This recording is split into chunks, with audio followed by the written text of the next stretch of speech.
given that 15 cot A is equal to 8, find sin and sec A. 8.1 trigonometry question number 4 देखिए। तो यहाँ पे क्या है, 15 cot A is equal to 8 दिया गया है। तो यहाँ पे क्या लिखेंगे, cot A is equal to हो जाएगा 8/15। cot A का फार्मूला होता है क्या, cot A का फार्मूला होता है बेस अपॉन परपेंडिकुलर। तो बेस अपॉन परपेंडिकुलर की वैल्यू ये है, इसका मतलब बेस क्या है 8 है और परपेंडिकुलर क्या है 15 है। तो आप क्या निकालना पड़ेगा, अब हाइपोटेनस निकालना पड़ेगा। तो हाइपोटेनस का क्या फार्मूला है, पी का स्क्वायर प्लस डी का स्क्वायर। तो H is equal to P की वैल्यू क्या रख दोगे, 15 का स्क्वायर प्लस 8 का स्क्वायर। तो H is equal to under root 225, ये क्या होगा 64। तो H is equal to under root क्या होगा 289 89। तो एच इज इक्वल टू क्या हो जाएगा, यहाँ से एच की वैल्यू आ जाएगी 17। एच की वैल्यू 17, ठीक है 289। तो यहाँ पे क्या होगा 17 होता है, ठीक है। आप देखो क्या निकालना है आपको, साइन ए। तो साइन ए का फार्मूला होता है क्या, perpendicular of perpendicular upon hypotenuse. तो sine A is equal to perpendicular क्या है 15, हाइपोटेनस क्या है, हाइपोटेनस है 17। अब क्या निकालना है सेक ए। तो सेक ए का क्या फार्मूला होता है, हाइपोटेनस अपॉन बेस। तो हाइपोटेनस अपॉन बेस, तो यहाँ पे सेक ए, तो हाइपोटेनस क्या है, यहाँ हाइपोटेनस क्या है 17 और बेस क्या है, बेस क्या है 8। ये आ गया सेक ए की वैल्यू, आइए क्या आ गया साइन ए की वैल्यू। यही दोनों हमको निकालना था। तो आई होप आपके समझ में आया होगा। अब क्वेश्चन नंबर 5 देखते हैं। क्वेश्चन नंबर 5 क्या है,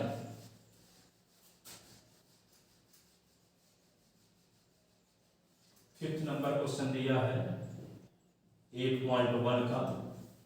क्या निकालना, given that given sec theta is equal to 13/12। 13/12। तो calculate the other trigonometric ratio. Calculate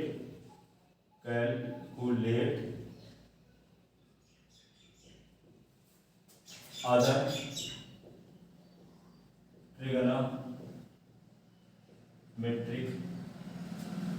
trigonometric ratio, ठीक है। तो गिवन दैट क्या दिया है, sec theta is equal to 13/12। तो आपको सेक के अलावा क्या निकालना है, साइन थीटा की वैल्यू, कॉस थीटा की वैल्यू, टेन थीटा की वैल्यू, कॉट थीटा की वैल्यू और कोसेक थीटा की वैल्यू निकालना है। सेक को छोड़कर शेष 5 ट्रिग्नोमेट्रिक रेशियो की वैल्यू निकालना है। सेक थीटा का क्या फार्मूला होता है, hypotenuse upon base is equal to 13/12। इसका मतलब क्या हुआ, हाइपोटेनस है 13 और बेस क्या है यहाँ पे 12। तो क्या निकालना पड़ेगा आपको, परपेंडिकुलर। तो परपेंडिकुलर का क्या फार्मूला, हाइपोटेनस का स्क्वायर माइनस बेस का स्क्वायर। तो परपेंडिकुलर, तो हाइपोटेनस 13 का स्क्वायर माइनस बेस 12 का स्क्वायर। तो यहाँ पे क्या होगा 169 144। तो P इज इक्वल टू 169 से 144 निकाल देंगे तो 25 इसका स्क्वायर रूट ऑफ 5 आ गया, ठीक है। P इज इक्वल टू, अब आपको निकालना क्या है, सेक के अलावा 5 ट्रिग्नोमेट्रिक रेशियो की वैल्यू। पहले साइन शुरू करते हैं। साइन थीटा का फार्मूला होता है परपेंडिकुलर अपॉन हाइपोटेनस। तो साइन थीटा परपेंडिकुलर आपको पता है क्या, ये आ चुका 5 अपॉन हाइपोटेनस क्या है, हाइपोटेनस आपको पता है 13, ठीक है। cos थीटा का फार्मूला क्या होगा, base upon hypotenuse. cos theta, तो बेस क्या है इसका, बेस है 12, हाइपोटेनस क्या है 13, ठीक है। इसके बाद आता है tan थीटा। tan थीटा का क्या फार्मूला है, परपेंडिकुलर अपॉन बेस। तो tan थीटा परपेंडिकुलर क्या है इसका 5 और बेस क्या पता है, बेस 12। फिर cot थीटा निकालते हैं। तो cot थीटा का क्या फार्मूला है, cot थीटा का फार्मूला है base upon perpendicular. cot theta base कितना पता है आपको, बेस 12 है और परपेंडिकुलर अभी निकाले 5, ये cot थीटा आ गया, साइन cos tan cot आ गया। क्या चाहिए? सेक या कोसेक निकालना होगा। कोसेक थीटा का क्या फार्मूला है? Hypotenuse upon perpendicular. Cosec theta hypotenuse है क्या? हाइपोटेनस है 13 और परपेंडिकुलर क्या है? परपेंडिकुलर है 5। ये होगा कोसेक थीटा की वैल्यू। ये कोसेक थीटा आ गया, cot थीटा आ गया, ठीक है, tan थीटा आ गया, cos थीटा आ गया, sin थीटा आ गया। ये 5 ट्रिग्नोमेट्रिक रेशियो निकालना था जबकि सेक दिया था, ठीक है। तो आई होप आपके समझ में आया होगा। अब नेक्स्ट क्वेश्चन देखिए क्या दिया है। 8.1 का 6 नंबर क्वेश्चन देखिए।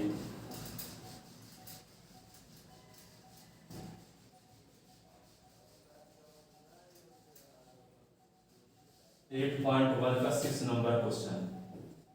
6 नंबर क्या है? एनसीईआरटी 8.1 ट्रिग्नोमेट्री 6 नंबर क्वेश्चन ये है। If angle A and angle B are, angle A and angle B are acute angles, acute angles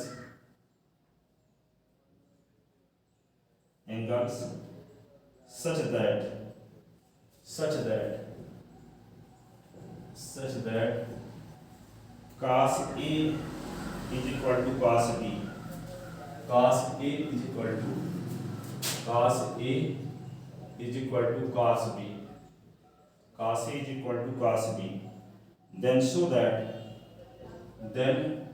that आपको प्रूफ दिखाना है। क्या दिखाना है? Angle A is equal to angle B, angle A is equal to angle B। तो आप लोग 9th class में थ्योरम पढ़े थे, किसी ट्रायंगल की दो साइड इक्वल हो जाए, किसी ट्रायंगल की दो साइड इक्वल हो जाए, मान लो ये साइड इस साइड की इक्वल हो गई, तो इस साइड के अपोजिट एंगल एंगल C और इस साइड के opposite angle angle B, angle C is equal to angle B होगा। If AB is equal to क्या है? AC है, तो angle C is equal to angle B होता है, angle opposite to equal side are equal. आपने 9th class में theorem पढ़े हैं, किसी ट्रायंगल की दो साइड के समान साइड के सामने के कोण बराबर होते हैं, समान साइड इक्वल साइड के अपोजिट एंगल इक्वल होते हैं, ठीक है ना। तो ये प्रूव किए थे आप 9th क्लास में, ठीक है। यदि किसी ट्रायंगल की दो साइड इक्वल हो गई तो उन दोनों साइड के अपोजिट एंगल भी इक्वल होते हैं, ठीक है। Angle opposite to equal sides are equal, angle opposite to equal sides are equal, ठीक है। तो यहाँ पे क्या कहता है? ए और बी एक्यूट एंगल है ट्रायंगल एबीसी के। जब ए और बी एक्यूट एंगल है तो एक राइट ट्रायंगल बनाना पड़ेगा, क्योंकि ट्रिग्नोमेट्रिक है रेशियो राइट ट्रायंगल में ही पॉसिबल होते हैं, ठीक है। तो हम एक्यूट एंगल ए और बी दोनों क्या होने चाहिए? Acute angle. तो ए यहाँ मान लो, यहाँ बी, यहाँ सी 90 डिग्री का होगा। यहाँ यदि ए बी लिख दिए तो बी 90 डिग्री का हो जाएगा, जबकि बोला क्या है? ए और बी एक्यूट एंगल है, इसलिए यहाँ पे बी नहीं रख सकते। ए और बी का मेजरमेंट 90 डिग्री से कम होना चाहिए, ठीक है। तो ए और बी एक्यूट एंगल होना चाहिए। तो आप जानते हो कि जब किसी राइट ट्रायंगल में एक एंगल जब 90 डिग्री का होगा तो रिमेंस 2 एंगल जो बचे रहेंगे वे 90 से कम ही रहेंगे, है ना। तो यहाँ पे क्या दिया है आपको? ए और B are acute angle of triangle ABC, angle such that angle cos A is equal to cos B, then so that angle A is equal to angle B। तो क्या लिखोगे? In triangle ABC angle C is equal to 90, then angle A and angle B will be acute angle, ठीक है। Here given that cos A is equal to cos B, then we have to prove that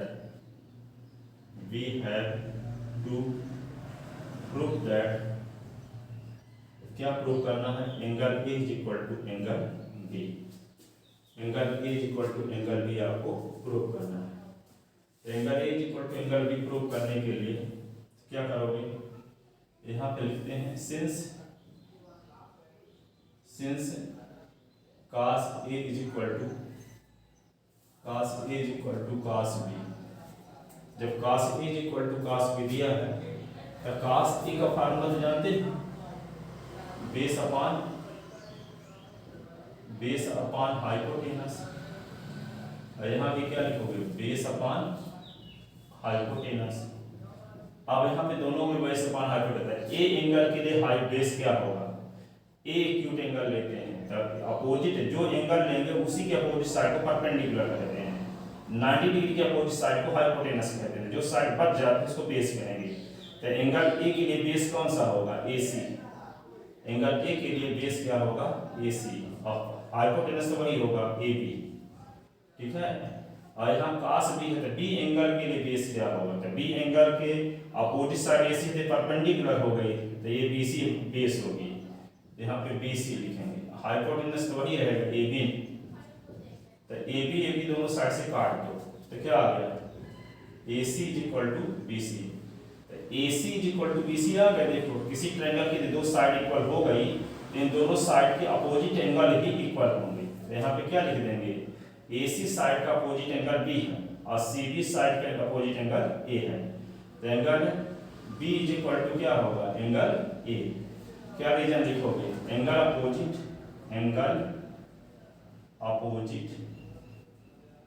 to equal sides are equal,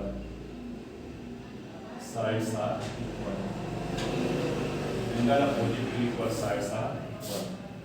hence proof, यही proof करना था। किसी triangle की दो side equal है तो दोनों साइड के अपोजिट एंगल भी इक्वल होंगे, तो इंप्लाइज में क्या होगा, angle A is equal to angle B, ठीक है। Angle A is equal to angle B, ठीक है। तो A और B एक्यूट एंगल थे ट्रायंगल ABC के, तो A और B को 90 है, यहाँ पे A और B हमेशा 90 से कम बनाना है, तो यहाँ यही B यहाँ नहीं लिख सकते। इसका मतलब AB जब एक्यूट एंगल तो निश्चित रूप से C क्या होगा, 90 डिग्री का, ठीक है। तो cos A equal to cos B लिए और cos का फार्मूला लगा दिए, बेस अपॉन हाइपोटेनस, यहाँ भी base upon hypotenuse. A angle के लिए बेस AC है और हाइपोटेनस AB, और B एंगल के लिए बेस BC है, हाइपोटेनस AB। AB दोनों साइड में काट दिए, AC इक्वल टू BC आ गया, तो इस ट्रायंगल की दो साइड इक्वल हो गई, तो दो साइड इक्वल हो गई तो दोनों साइड के अपोजिट एंगल भी इक्वल होंगे। तो angle opposite to equal sides are equal, तो angle A is equal to angle B। ये 8.1 का 6 नंबर क्वेश्चन था। अब देखो 8.1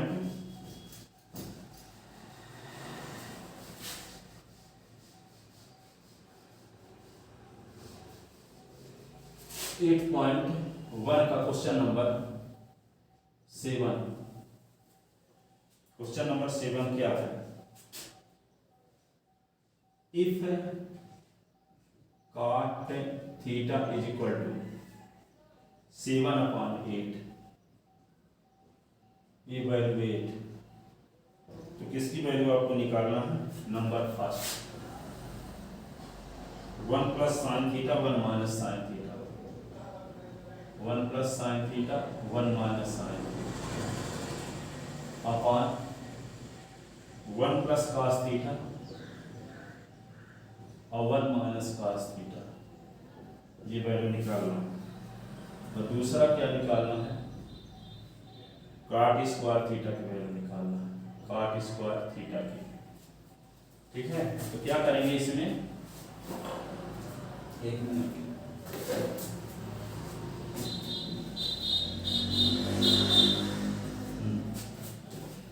तो सबसे पहले कॉट थीटा की जो वैल्यू यहाँ दी गई है, तो कॉट थीटा का मतलब होता है बेस अपॉन परपेंडिकुलर।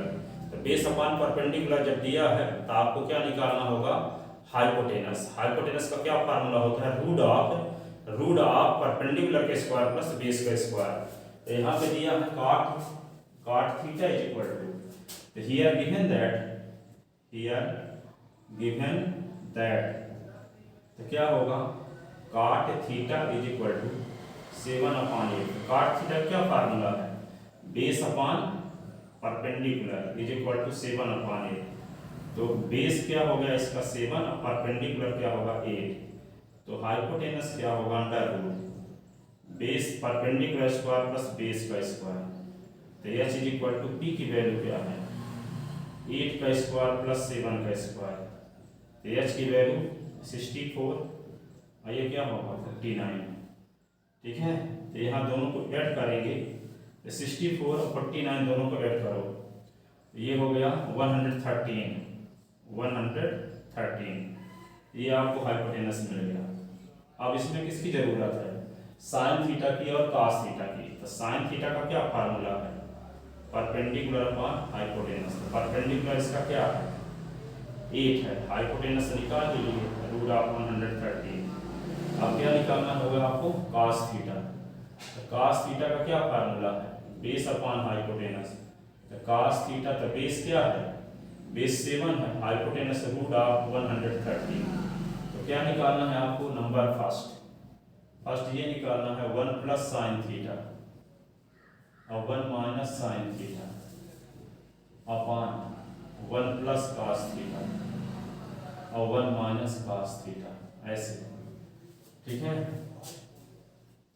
तो यहाँ पे क्या करते हैं सबसे पहले इसकी वैल्यू निकालते हैं।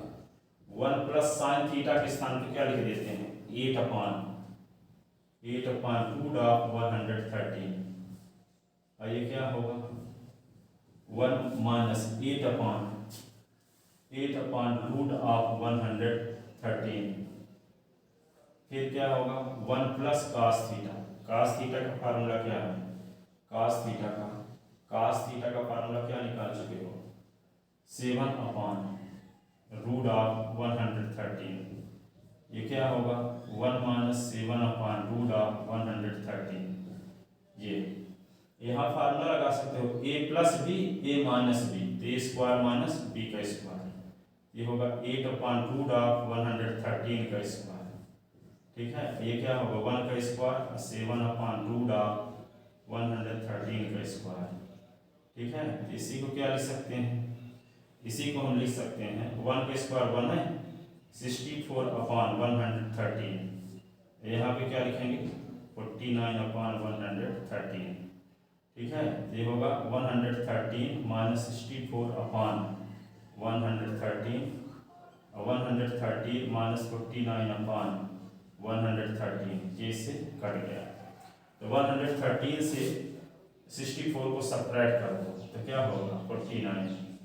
और इसका क्या होगा 113 से 49 को सब्ट्रैक्ट करो तो 64।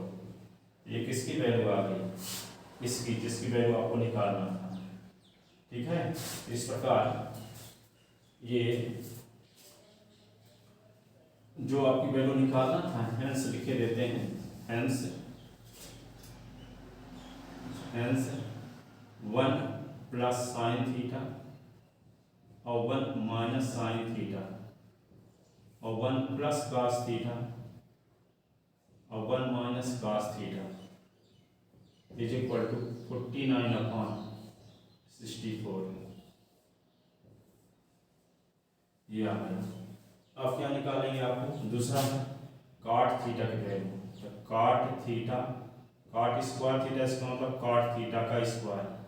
काट थीटा का फार्मूला क्या है काट थीटा का फार्मूला है बेस अपॉन परपेंडिकुलर। ठीक है, बेस के स्थान पे क्या लिख देंगे बेस के स्थान पे लिख देंगे क्या बेस क्या निकाले थे वहाँ पे वैसे भी काट थीटा की वैल्यू तो पता है ना यहाँ 7/8 पहले से पता है 7/8 का स्क्वायर क्या होगा 49/64। ये काट स्क्वायर थीटा की वैल्यू आ गई है। ठीक है, अब यहाँ पे नेक्स्ट क्वेश्चन देखते हैं 8.1 का 8 नंबर।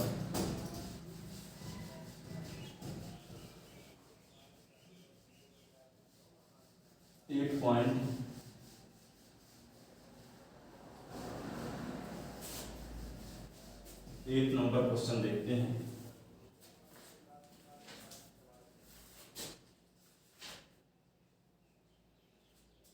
एक नंबर क्वेश्चन ये दिया है if 3 cot A is equal to 4 3 cot A is equal to 4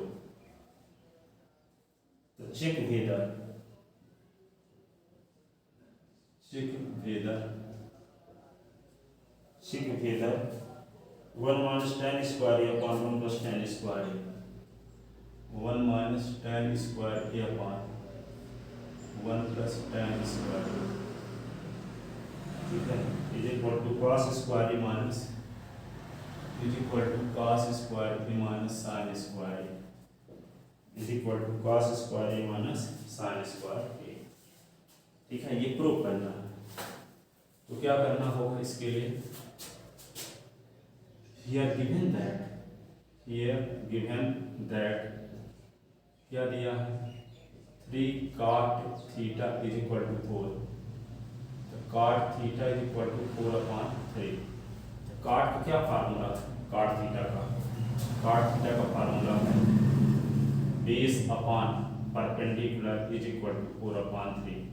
इसका मतलब बेस है 4 और परपेंडिकुलर है क्या 3, तो क्या निकालना पड़ेगा आपको हाइपोटेनस। हाइपोटेनस क्या फार्मूला होता है पी का स्क्वायर, तो H is equal to P की वैल्यू क्या है 3 का स्क्वायर 4 का स्क्वायर, तो एच इज इक्वल टू क्या लिख देंगे यहाँ पे 9 और ये 16, एच इज इक्वल टू क्या होगा 25, तो एच इज इक्वल टू क्या होगा 5, एच इज इक्वल टू 5। अब आपको क्या किसकी जरूरत है, साइन थीटा की, cos थीटा की, tan थीटा की, है ना। साइन थीटा cos थीटा, तो पहले निकाल लेते हैं साइन थीटा। तो साइन थीटा का फार्मूला होता है परपेंडिकुलर अपॉन हाइपोटेनस, तो परपेंडिकुलर आपको क्या पता है 3, हाइपोटेनस 5, cos थीटा की जरूरत पड़ेगी, तो cos थीटा का बेस अपॉन हाइपोटेनस, तो cos थीटा का बेस की वैल्यू क्या है, बेस की वैल्यू है 4, हाइपोटेनस की वैल्यू है 5, ये आ गया। tan थीटा की जरूरत पड़ेगी, तो tan थीटा का होता है परपेंडिकुलर अपॉन बेस, तो tan थीटा परपेंडिकुलर क्या है, परपेंडिकुलर 3 है, बेस क्या है 4, 3/4। ठीक है, अब जिसकी वैल्यू निकालना है लेफ्ट हैंड साइड निकालते हैं। लेफ्ट हैंड साइड क्या है 1 minus tan square A upon ए दिया है क्वेश्चन में, हम थीटा मान के चले थे, हम ए लिखे देते हैं सब स्थान पे, ए लिखे दो, हर एक स्थान पे ए लिखे दो,